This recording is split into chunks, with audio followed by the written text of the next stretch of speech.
আন্তর্জাতিক অপরাধ ট্রাইব্যুনালে ক্ষমতাচ্যুত প্রধানমন্ত্রী শেখ হাসিনাকে মৃত্যুদণ্ডাদেশ দেওয়ার পর বাংলাদেশ সরকার ভারতকে একটি আনুষ্ঠানিক কূটনৈতিক নোট পাঠিয়েছে, যাতে শেখ হাসিনা ও সাবেক স্বরাষ্ট্রমন্ত্রী আসাদুজ্জামান খান কামালকে বাংলাদেশের কাছে প্রত্যর্পণের অনুরোধ জানানো হয়েছে।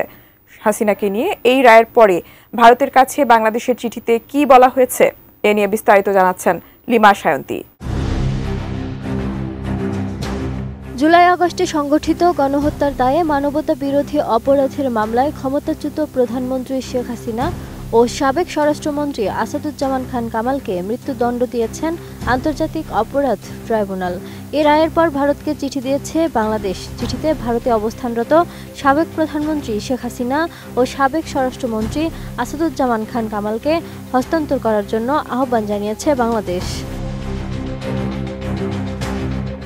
পররাষ্ট্র মন্ত্রণালয়ের একটি প্রেস বিজ্ঞপ্তির বরাতে 17 নভেম্বর বিবিসির এক প্রতিবেদনে এ তথ্য জানানো হয়েছে।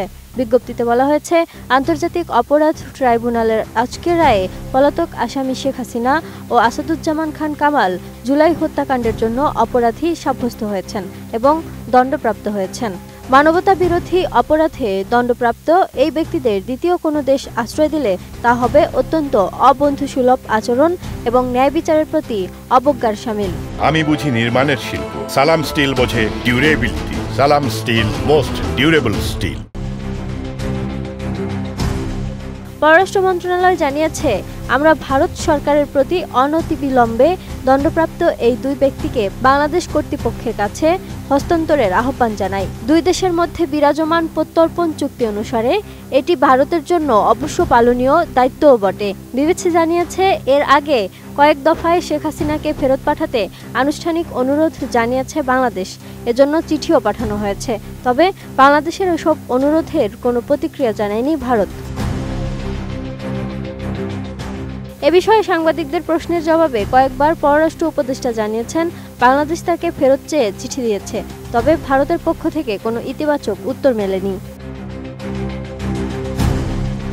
জুলাই আগস্ট 2024-এর ছাত্র জনতার অভ্যুত্থানের সময় ক্ষমতাচ্যুত হওয়ার পর শেখ হাসিনা ভারতে চলে যান।